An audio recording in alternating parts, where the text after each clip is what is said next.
Before kami umalis papuntang Tanay Rizal, dumaan muna kami sa SM nung gabi. Bumili kasi kami ng gifts para sa isa't isa with corresponding colors. Syempre, hindi kami magkasama para surprise. Game na tayo. Mamimili na tayo. Ano ang ano? Pink, red, blue, yellow, green, orange, black, white, violet. Naghihiwalay na tayo. Oo. Doon tayo naghiwalay sa department store. Saan na magkikita? Tetext ako sa'yo pagtapos na ako. Babay na. Saan ka punta? Diyan din ako. Diyan din ako. A few moments later. Patingin nga ako mga binili mo. Dami naman.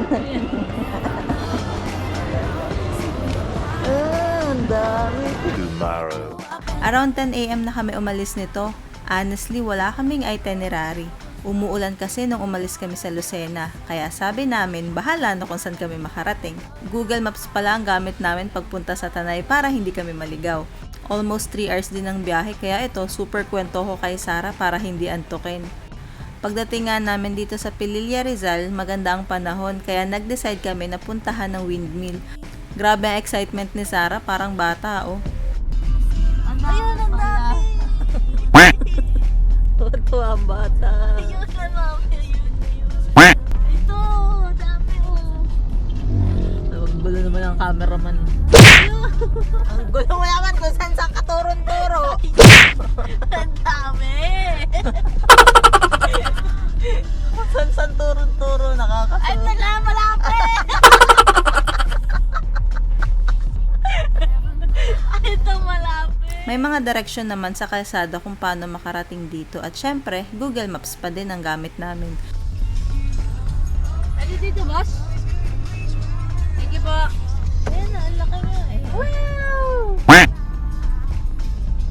Ayun, this way, doon na tayo sa Santis Farm Cafe Gray. Sige.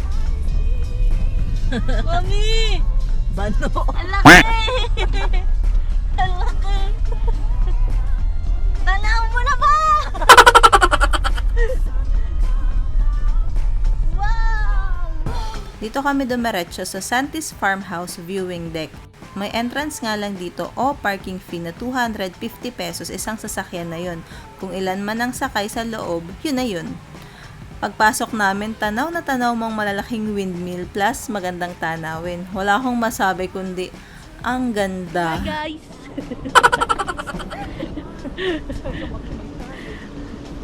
Dito kami sa Pililla. Wow! Set up mo yan, Let's go! Buti na lang at magandang panahon ngayon dito. Ayan, at todo picture and emote kami. Wow! Wow! Ang ganda! Wow! Ang ganda dito!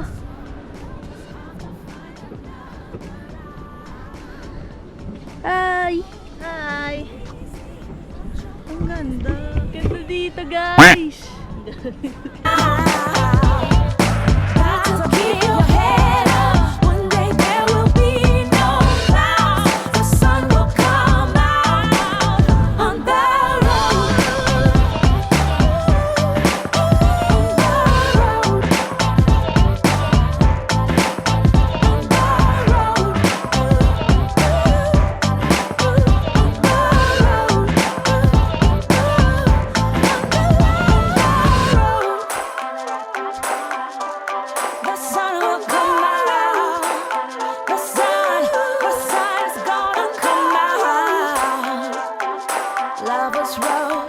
May cafe pala dito, hindi na nga lang din namin na-try kasi ang plan namin sa Tanay Rizal na mismo kami kakain. After dito, umalis na din kami. 1 hour pa kasi ang biyahe from Pililla to Tanay. Mahirap nang abutin ng dilim sa daan. Sa daan pa nga lang makikita mo na ang Sierra Madre. Grabe ang ganda talaga dito.